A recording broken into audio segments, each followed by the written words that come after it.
tengah gurun yang tak pernah menulis sejarahnya sendiri, seorang penggali sumur miskin menemukan pedang yang pernah mengguncang dunia. Ia tidak mencari ketenaran, tidak mengejar kekayaan. Ia hanya ingin menjaga amanah yang datang dari langit. Tapi ketika jejak para sahabat Nabi tergali dari tanah, akankah dunia membiarkannya tetap dalam diam? Ini bukan sekadar kisah penemuan artefak.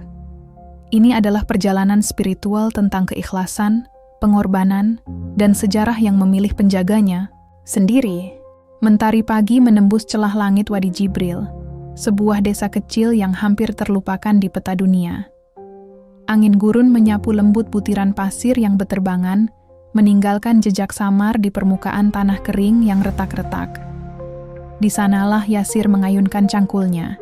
Lelaki parubaya itu berdiri sendiri di tengah padang pasir, mengenakan gamis lusuh yang sudah memudar warnanya, namun bersih dan disetrika dengan rapi. Tangan-tangannya kasar, penuh luka kerja, namun setiap gerakannya seperti tarian sabar antara manusia dan bumi. Sebelum menggali, Yasir selalu melakukan hal yang sama. Ia mengangkat kedua tangannya, menatap ke langit, dan berdoa dengan suara pelan. Ya Allah, jadikan setiap tetes keringat ini sebagai saksi di hari pembalasan. Berikan manfaat dari sumur ini bagi yang haus, dan berikan pahala bagi yang menggali dengan ikhlas. Tak banyak orang di desa yang memperhatikan kebiasaan itu. Yasir dikenal sebagai tukang gali sumur yang pendiam, tak banyak bicara dan jarang ikut berkumpul di balai desa. Hidupnya dihabiskan antara rumah kecil dari tanah liat dan ladang pasir yang sepi. Ia tidak punya istri, anak, atau keluarga dekat. Namun, ada kedamaian dalam hidupnya yang tak bisa dijelaskan. Setiap lubang yang ia gali selalu menghadirkan air, seolah bumi sendiri menghargai doanya. Hari itu, sinar matahari belum terlalu tinggi saat Yasir memulai pekerjaannya. Ia telah menandai titik di mana penduduk meminta dibuatkan sumur baru, tak jauh dari pohon kurma tua yang berdiri kesepian. Dengan kekuatan dan kesabaran yang ia miliki, Yasir mulai menggali. Ayunan demi ayunan cangkul menembus lapisan pasir dan kerikil, meninggalkan cekungan kecil yang perlahan membesar. Ia berhenti sejenak, menghapus keringat dari dahinya, lalu menatap langit biru yang bersih dari awan. Air itu kehidupan, gumamnya, mengingat ucapan ayahnya dahulu. Di tengah ayunan, berikutnya, tiba-tiba terdengar bunyi nyaring yang berbeda. Bukan suara batu atau logam biasa, melainkan sesuatu yang berat dan padat. Yasir menghentikan cangkulnya, menunduk, dan mulai membersihkan tanah di sekitar sumber suara itu. Debu berterbangan, jantungnya berdetak lebih cepat dari biasanya. Tangannya menyentuh permukaan yang keras dan dingin. Perlahan, ia mengikis pasir yang menempel. Cahaya matahari menyentuh benda itu dan memantulkan kilau redup dari logam kecoklatan. Sebuah bentuk melengkung muncul, bukan batu, bukan pipa, tapi seperti gagang pedang. Yasir terpaku. Ia duduk di tepi lubang, menatap benda itu dengan napas memburu. Ia membersihkannya lebih hati-hati kini. Gagangnya berhiaskan tembaga dengan ukiran yang samar-samar masih terlihat. Kulit pembungkusnya sudah menghitam dimakan waktu. Di sepanjang bilah yang tertimbun pasir, terlihat kaligrafi halus berbahasa Arab kuno. La ghalib illallah. Tiada kemenangan selain dari Allah. Yasir terdiam lama. Tangannya gemetar saat menggenggam pedang itu. Hatinya bergetar, bukan karena ketakutan, tapi rasa haru yang tak ia mengerti. Apa yang baru saja ia temukan?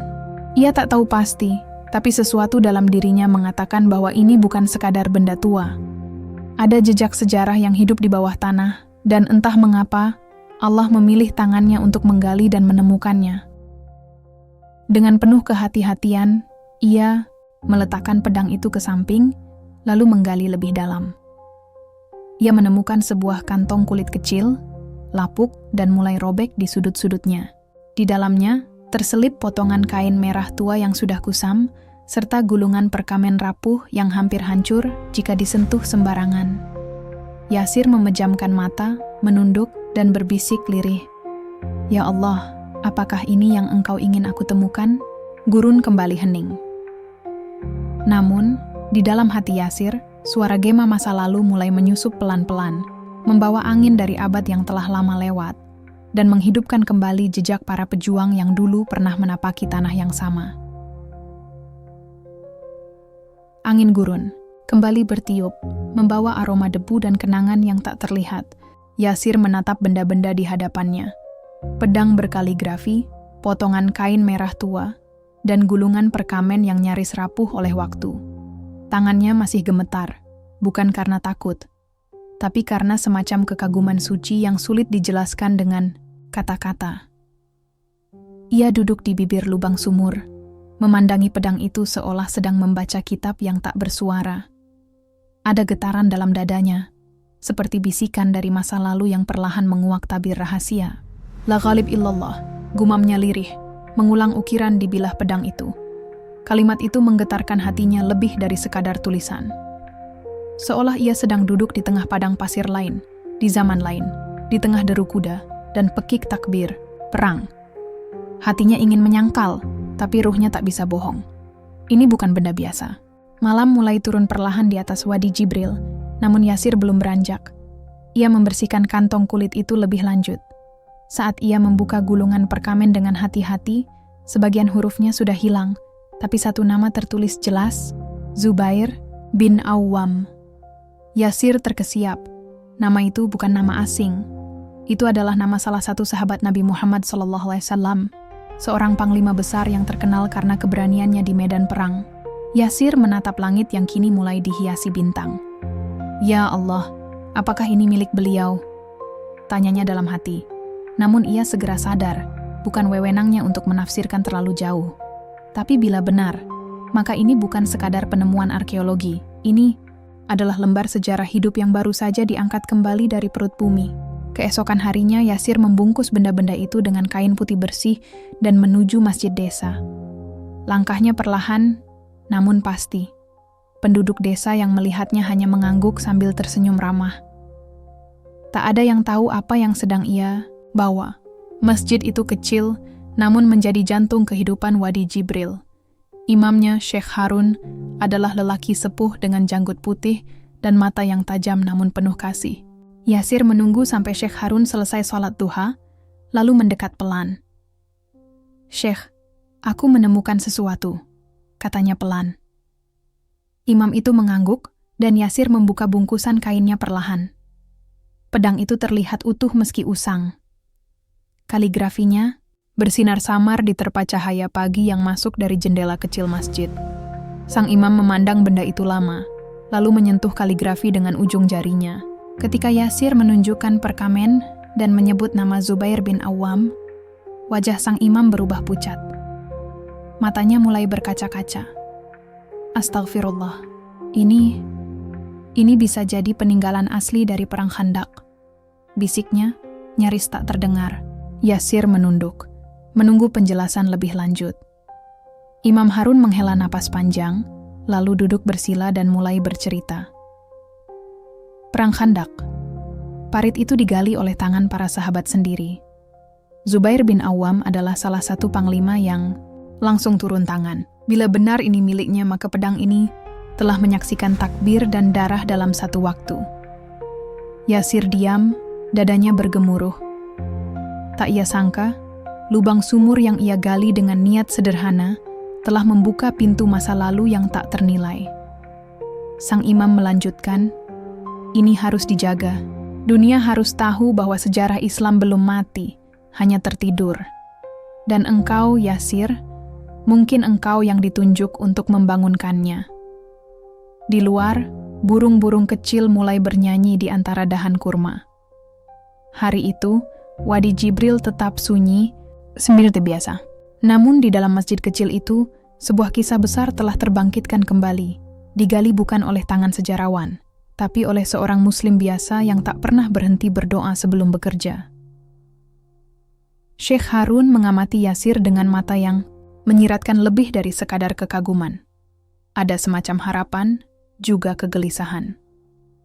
Ia lalu berdiri perlahan, menutup bungkusan itu dengan hati-hati, dan menguncinya dalam peti kayu tua yang biasa ia gunakan untuk menyimpan mushaf-mushaf tua warisan, nenek moyangnya. "Yasir," ucapnya pelan, "kau harus bersiap. Benda ini tidak akan lama menjadi rahasia." Yasir menoleh, dahi berkerut.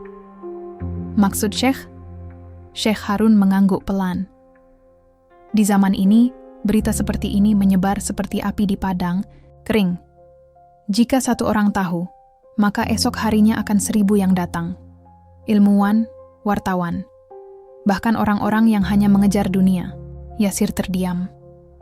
Ia menatap peti kayu itu, lalu menunduk dalam-dalam. "Lalu, apa yang harus saya lakukan?" Suara Yasir nyaris tak terdengar. Ia bukan orang yang terbiasa menjadi pusat perhatian. Hidupnya selama ini berada dalam sunyi dan kesederhanaan. "Kau lakukan seperti selama ini," jawab sang imam. "Dengan tenang, dengan ikhlas. Tapi jangan kau simpan sendiri. Ini bukan milikmu. Ini milik umat." Kata-kata itu menampar pelan hati Yasir. Ia sadar, sejak pertama kali menggali benda itu dari dalam tanah, ia sudah merasa bahwa ini bukan tentang dirinya. Ia hanyalah tangan yang dipakai oleh Allah untuk mengangkat sesuatu yang telah lama terkubur. Sore itu, atas saran Syekh Harun, mereka menghubungi seorang dosen sejarah Islam dari universitas di kota besar. Namanya Dr. Fikri, seorang peneliti muda yang pernah datang ke desa mereka untuk menyusun disertasi tentang jejak sahabat Nabi di wilayah Asia Tengah. Ketika menerima kabar bahwa ditemukan benda yang terkait nama Zubair bin Awam, Dr. Fikri langsung menuju desa, menempuh perjalanan jauh melewati padang dan batu-batu karang yang sepi. 3 hari kemudian, mobil tua berdebu itu berhenti di halaman masjid. Dari dalamnya turun seorang lelaki berjanggut tipis, mengenakan rompi coklat, dengan tas penuh buku dan peralatan dokumentasi. "Assalamualaikum," sapa Dr. Fikri penuh semangat. Ia disambut oleh Syekh Harun dan Yasir. Mereka membawanya ke ruang kecil di belakang masjid, tempat peti kayu disimpan. Saat peti itu dibuka, Dr. Fikri mendekat perlahan. Ia mengambil sarung tangan tipis dari tasnya, lalu memegang pedang itu dengan hati-hati. Mulutnya mengucap takbir tanpa sadar. "Masya Allah, ukiran ini, bentuk tembaganya, bahkan lapisan kulit di gagangnya." Desisnya penuh kekaguman. Ini bisa saja berasal dari abad ke-7. Tangannya kemudian bergerak ke gulungan perkamen. Ia membaca, atau lebih tepatnya, mencoba membaca bagian-bagian yang masih tersisa. Sesekali ia mengangguk kecil, seolah sedang menyusun potongan-potongan, teka-teki sejarah yang selama ini hanya ia temukan di buku-buku kuno. "Ini luar biasa," katanya pelan, menatap Yasir. "Benda ini bisa mengubah banyak hal. Kita punya artefak dengan potensi otentik, bukan dari istana, bukan dari medan perang terkenal, tapi dari tanah yang tak pernah tercatat dalam buku sejarah." Yasir hanya menunduk, merasa beban itu semakin nyata. Dr. Fikri menoleh pada Syekh Harun lalu berkata, "Tapi kalian harus hati-hati. Temuan seperti ini bisa memancing perhatian besar, bahkan perhatian yang tak diinginkan." Kata-kata itu membuat suasana ruang menjadi lebih hening. Yasir menatap keluar jendela kecil. Matahari mulai condong ke barat, menyinari gurun dengan warna emas kemerahan. Angin bertiup pelan, membawa butiran debu melayang di udara. Di luar sana, desa masih sunyi seperti biasa. Tapi di dalam hati Yasir, ia tahu hidupnya tak akan pernah sama lagi. Ia telah menggali bukan hanya tanah, tapi sejarah. Dan sejarah tak pernah tidur dalam diam. Kabar itu menyebar, persis seperti yang dikhawatirkan Syekh Harun. Entah dari mana mulanya, tapi hanya beberapa hari setelah Dr. Fikri mencatat dan memotret benda-benda peninggalan itu, desas-desus mulai berhembus keluar desa. Awalnya hanya 1-2 orang asing yang datang. Mereka mengaku sebagai mahasiswa, sejarawan, dan pecinta benda kuno. Lalu datang wartawan, lalu orang-orang yang tak menyebut identitas mereka dengan jelas. Mobil-mobil asing yang tak pernah terlihat di Wadi Jibril kini mulai berdatangan, membuat penduduk bertanya-tanya.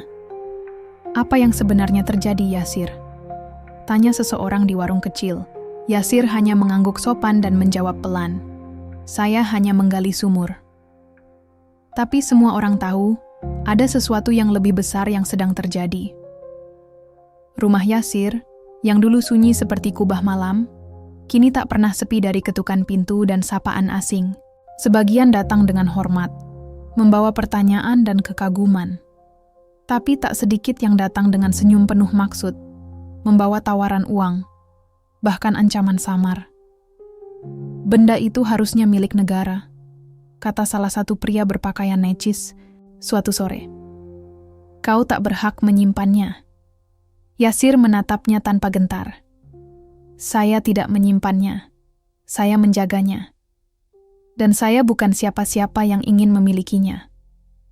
Pria itu tersenyum tipis, lalu pergi sambil meninggalkan kartu nama yang dibuang Yasir begitu pintu tertutup.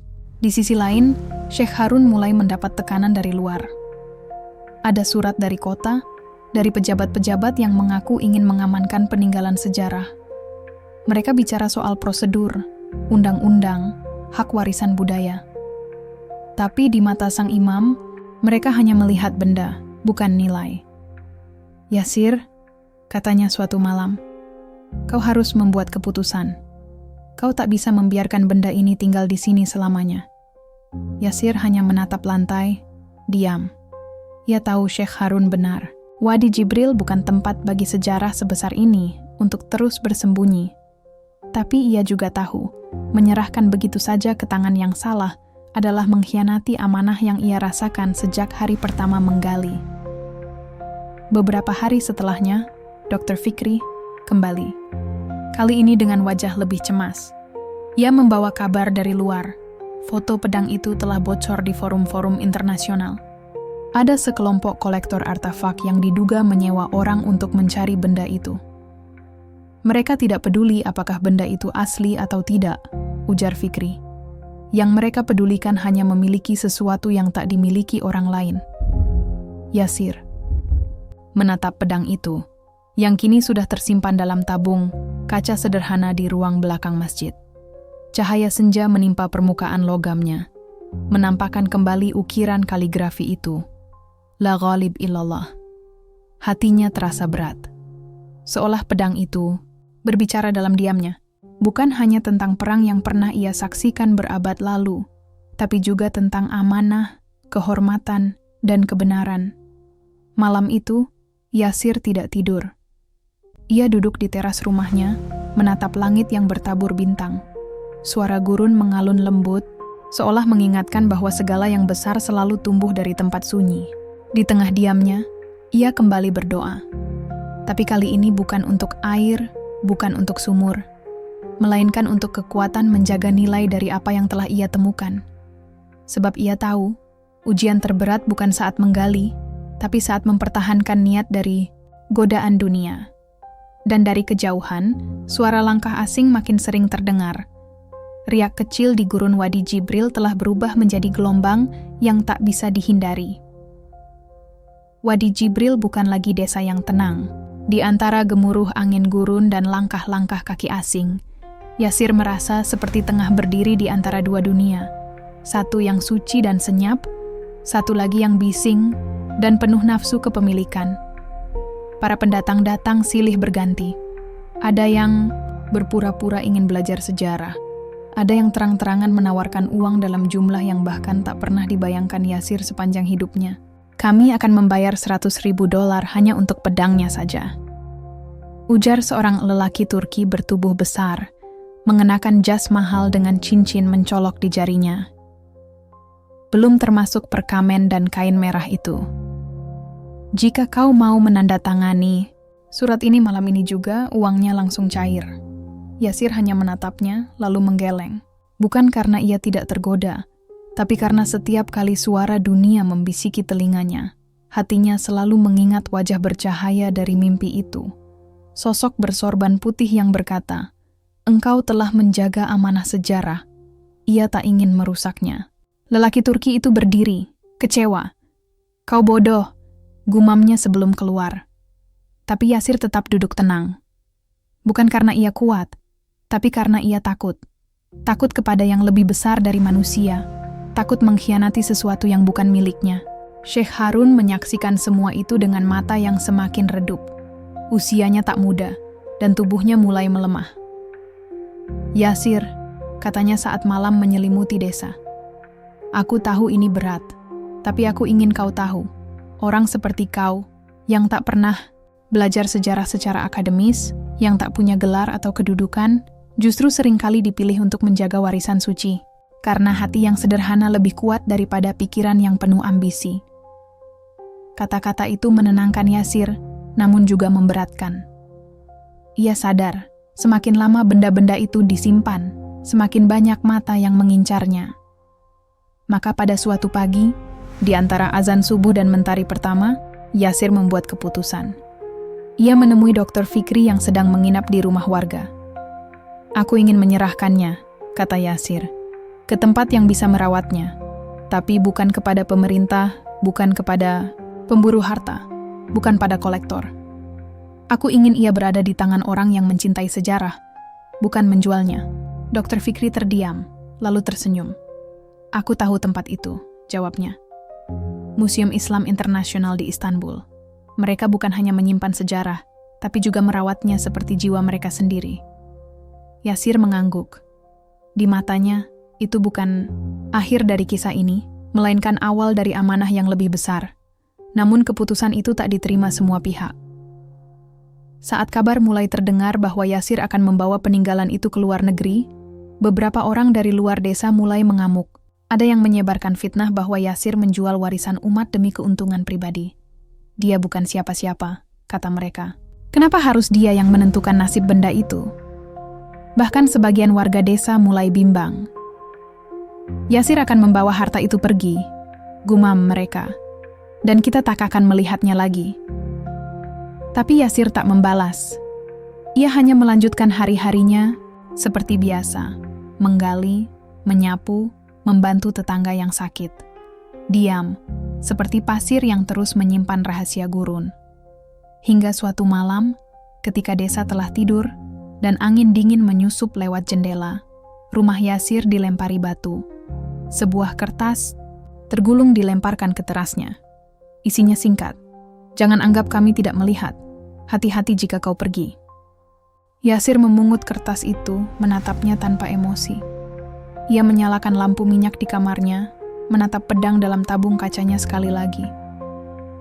"Jika ini adalah bagian dari ujian," bisiknya, "maka kuatkan aku ya Rob." Di luar, malam makin sunyi. Tapi Yasir tahu, badai baru saja mulai. Dan di balik sunyi gurun, sejarah bukan hanya hidup, ia juga dilindungi oleh tangan-tangan tak terlihat yang lebih kuat dari semua niat jahat manusia. Langit Wadi Jibril berubah kelabu.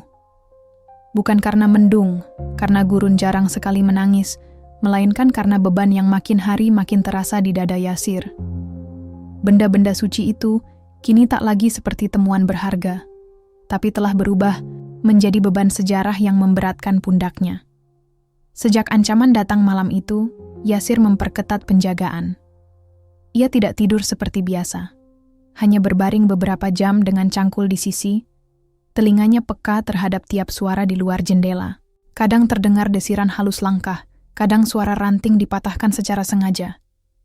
Tapi tak ada yang masuk. Belum. Syekh Harun juga terlihat semakin tua dalam waktu yang pendek. Rambutnya yang memang telah memutih kini disisir lebih rapi, seolah mempersiapkan diri untuk perpisahan. "Aku sudah terlalu tua untuk menjaga benda seperti itu, Yasir," katanya suatu sore. "Kau yang akan meneruskan. Kau yang dipilih." Yasir tidak menjawab. Ia merasa tidak pantas menerima kata dipilih. Ia bukan pejuang, bukan ulama, bukan penjaga sejarah. Ia hanya seorang penggali sumur. Tapi mungkin justru karena itulah ia dipilih. Sebab hanya hati yang bersih yang mampu menyentuh sejarah tanpa merusaknya. Rencana keberangkatan ke Istanbul disusun diam-diam oleh Dr. Fikri. Segala surat-surat telah ia siapkan dengan bantuan teman-temannya di universitas. Museum Islam Internasional sudah menyatakan siap menerima, menyambut langsung benda itu dengan tangan yang penuh kehormatan. Tapi semua itu harus dilakukan dengan senyap. "Kita akan pergi malam hari," bisik Dr. Fikri. Dengan mobil tua, menyamar sebagai perjalanan biasa, tidak lewat bandara besar. Kita akan masuk melalui jalur alternatif dari perbatasan. Namun takdir kadang punya caranya sendiri untuk menguji manusia. 2 malam sebelum rencana keberangkatan itu, sesuatu terjadi. Saat Yasir tengah mengaji pelan, di ruang belakang rumahnya, ia mendengar jeritan. Suara perempuan. Ia bergegas keluar, cangkul di tangan. Asap membubung dari arah masjid. Api. Dengan langkah cepat, Yasir berlari ke sana. Warga mulai keluar rumah, meneriakkan bantuan. Syekh Harun ditemukan di lantai masjid. Tidak sadarkan diri, tubuhnya lemah karena menghirup asap terlalu banyak. Pedang dan perkamen masih utuh, tapi ruang tempat penyimpanan nyaris hangus. Beberapa tulisan kuno di bagian kain merah tak terselamatkan. Yasir menangis, bukan karena api, tapi karena ia tahu ini bukan kebakaran biasa. Ini pesan. Pagi harinya, Syekh Harun batuk lemah di pembaringan. Yasir duduk di sisinya. "Aku sudah tahu," bisik sang imam. "Ini bukan karena benda itu, tapi karena kebaikan yang engkau jaga, dan dunia tak pernah tenang jika ada kebaikan yang bersinar di tempat sunyi." Yasir menggenggam tangannya, matanya basah. "Syekh, maafkan aku tak bisa melindungi masjid ini." Syekh Harun tersenyum lemah. "Jangan minta maaf karena menjaga amanah. Maaflah jika engkau menyerah." Saat itu Yasir tahu, tak ada lagi waktu. Malam itu juga, ia mengepak benda-benda itu dalam peti besi kecil. Ia membungkusnya dengan kain putih bersih, menaruhnya dalam karung tua seperti barang dagangan biasa. Ia hanya membawa 1 tas kecil, tak ada pakaian lebih. Hanya Al-Quran saku, catatan Syekh Harun, dan sebungkus kurma.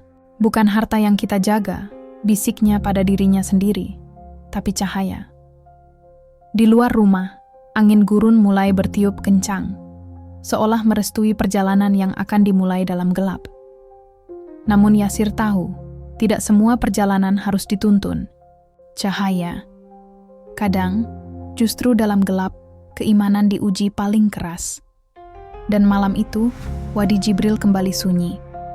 Tapi kali ini, sunyi yang penuh janji, bahwa sesuatu yang lama terkubur kini, sedang bergerak menuju takdirnya. Dengan atau tanpa nama Yasir tercatat dalam buku sejarah. Malam itu, Wadi Jibril diam seperti makam tua.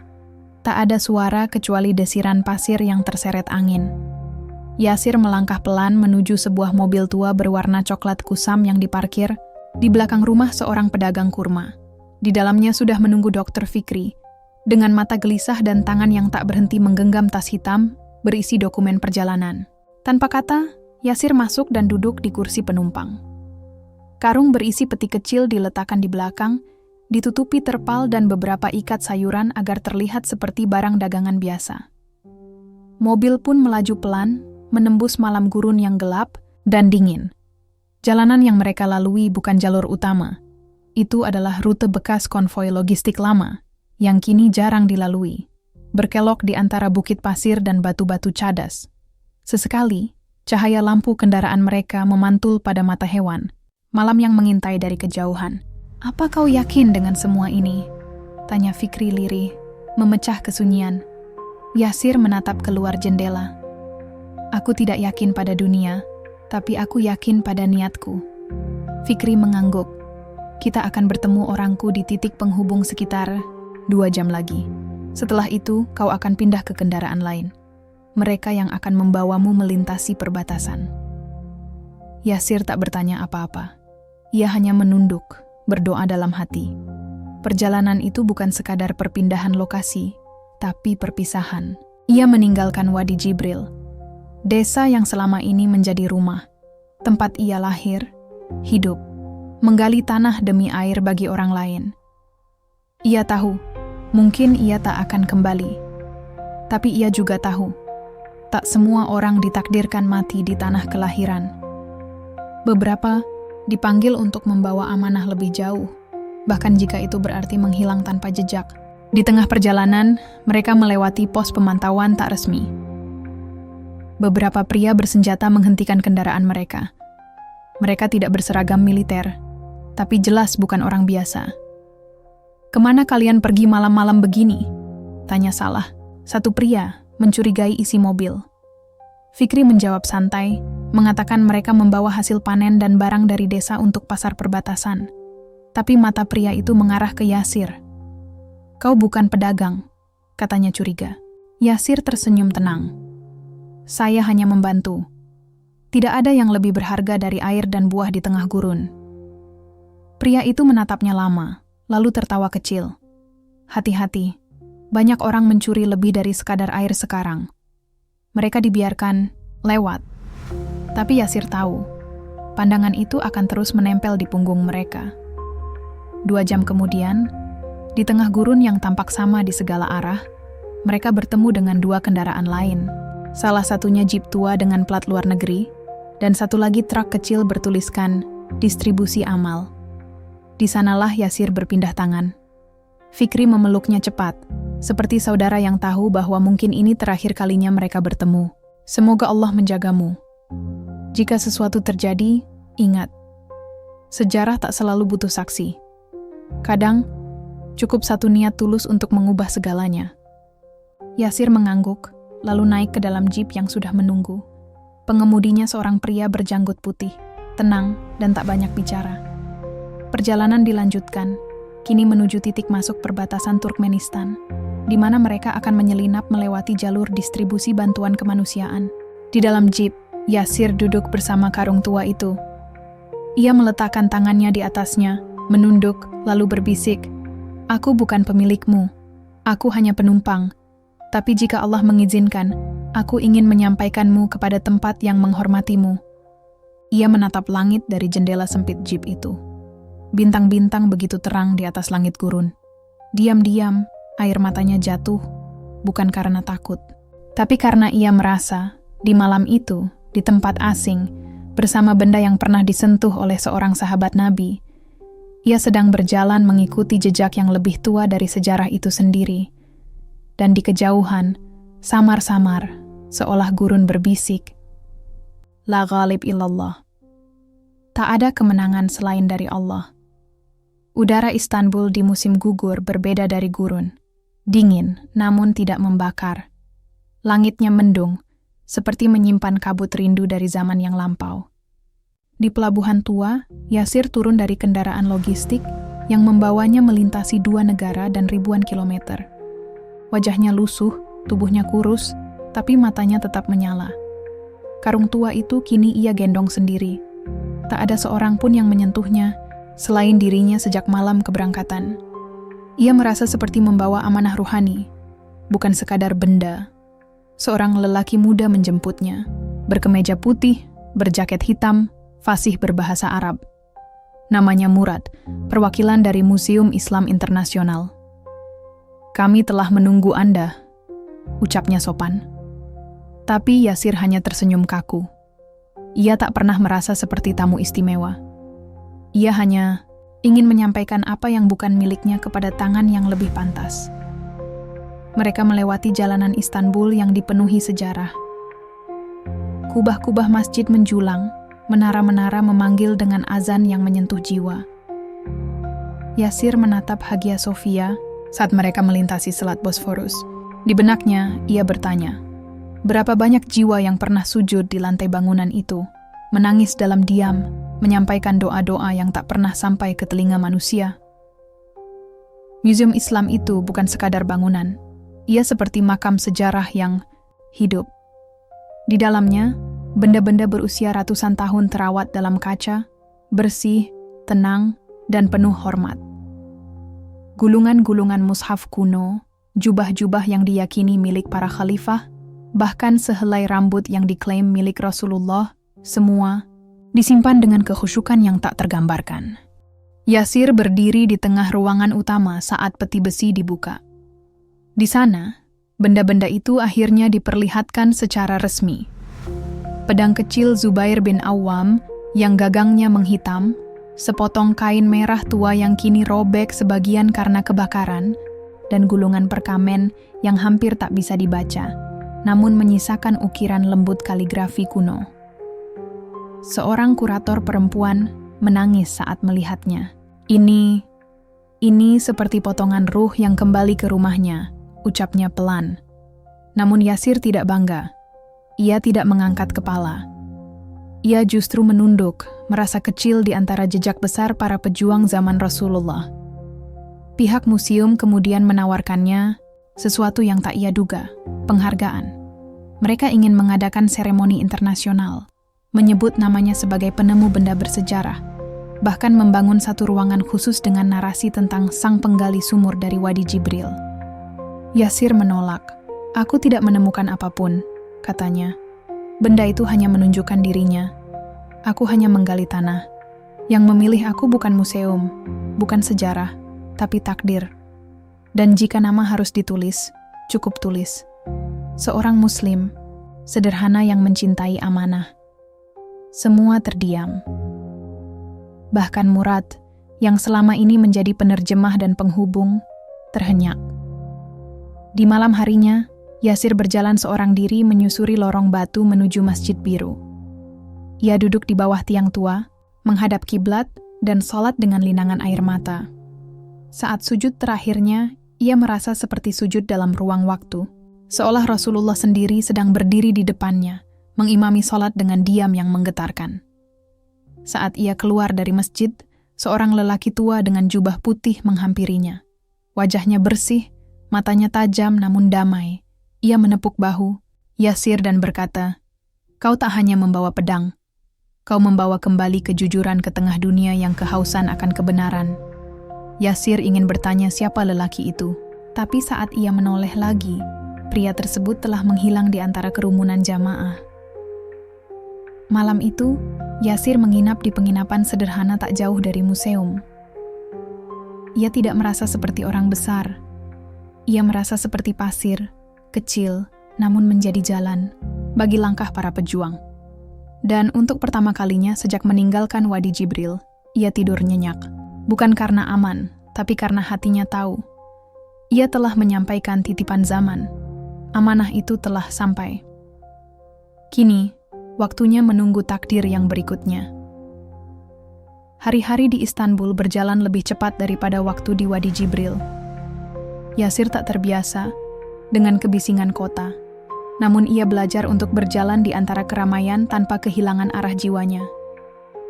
Ia lebih sering menghabiskan waktu di perpustakaan museum, membaca sejarah-sejarah Islam yang sebelumnya hanya ia dengar dari mimbar masjid, tentang Umar bin Khattab yang adil, tentang Khalid bin Walid yang tak pernah kalah, tentang Ali yang bijak dalam pertempuran dan perkataan. Namun satu nama terus ia cari, Zubair bin Awam, sang pemilik pedang. Ia menemukan bahwa Zubair adalah orang pertama yang menghunus pedang demi membela Rasulullah. Seorang sahabat yang lembut, namun tak gentar. Yasir membayangkan pedang yang kini tersimpan di museum itu pernah terangkat di medan Khandaq, menggertak musuh-musuh Islam dengan keberanian yang bukan berasal dari otot tapi dari iman. Dan kini, setelah ribuan tahun, benda itu muncul di tangan seorang penggali sumur, di sebuah desa yang tak tercatat dalam peta modern.